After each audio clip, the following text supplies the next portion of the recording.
സുധീഷ്, അതോടൊപ്പം തന്നെ ഈ മുനമ്പത്തെ വഖഫ് അധിനിവേശത്തിൽ CBI അന്വേഷണം വേണമെന്നുള്ള ആവശ്യം കൂടി ശക്തമാവുകയാണ്. അതിന്റെ സാധ്യത എത്രത്തോളം?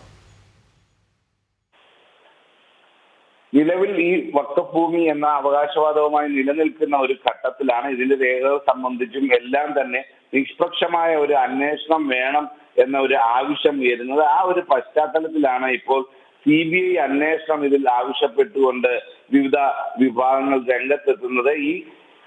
ഇതിൽ ഏറ്റവും പ്രധാനമായും പറയേണ്ടത് ഇതുമായി ബന്ധപ്പെട്ട രേഖകളുടെ പരിശോധനയാണ്. രേഖകളുടെ പരിശോധനയിലെല്ലാം തന്നെ ഇപ്പോൾ LDF സർക്കാർ ഇത് കമ്മീഷനെ നിയോഗിക്കുമ്പോൾ തന്നെ കൃത്യമായ താല്പര്യങ്ങൾ ഈ വിഷയത്തിൽ LDF സർക്കാരിനുണ്ട്. അത്തരം ഒരു സ്വാധീനവും താല്പര്യവും ഇല്ലാത്ത രീതിയിലുള്ള ഒരു അന്വേഷണത്തിന് CBI പോലെ ഒരു നിഷ്പക്ഷ ഏജൻസിയുടെ അന്വേഷണം ആവശ്യമാണ്.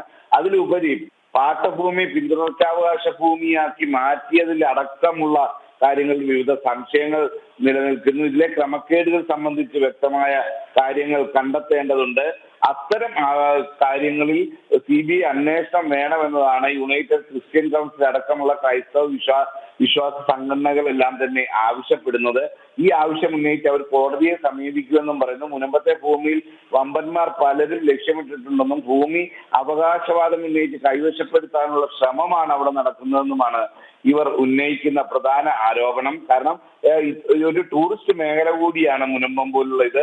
അവിടെ പഴയ സാഹചര്യമല്ല. പണ്ട് ഇപ്പോൾ അവിടെ താമസിക്കുന്നവർ മണ്ണും മറ്റും ചുമന്നു കൊണ്ടിട്ട് നികത്തി അവിടെ കെട്ടിടം പണിഞ്ഞ് അവർ ജീവിതം ആരംഭിച്ചതാണെങ്കിൽ ഇന്ന് അവിടെ എല്ലാവിധ ഗതാഗത സംവിധാനവും ഉണ്ട്. ടൂറിസ്റ്റ് മേഖലയാണ്. ഒരു സെന്റ് ഭൂമിക്ക് പോലും ലക്ഷങ്ങൾ വില വരുന്ന സാഹചര്യമാണ്. അപ്പം അത്തരമൊരു പ്രദേശം കൈയടക്കുന്നതിനുള്ള ഒരു നീക്കം കൂടിയാണ് നടക്കുന്നതെന്ന ആക്ഷേപവും ഇവർ ഉന്നയിക്കുകയാണ്. അതോടൊപ്പം തന്നെയാണ് അബ്ദുൽ സത്താർ ഹാജി മൂസാസേലിന് തിരുവിതാംകൂർ മഹാരാജാവ് പാട്ടത്തിന് നൽകിയ പാട്ടഭൂമി എങ്ങനെ പിന്തുടർച്ചാവകാശ ഭൂമിയാക്കി മാറ്റാൻ കഴിഞ്ഞു എന്നത് സംബന്ധിച്ചുള്ള ഒരു പരിശോധന വേണം എന്നത് തന്നെയാണ് ഇവർ മുന്നോട്ട് വെക്കുന്ന മറ്റൊരു ആവശ്യവും.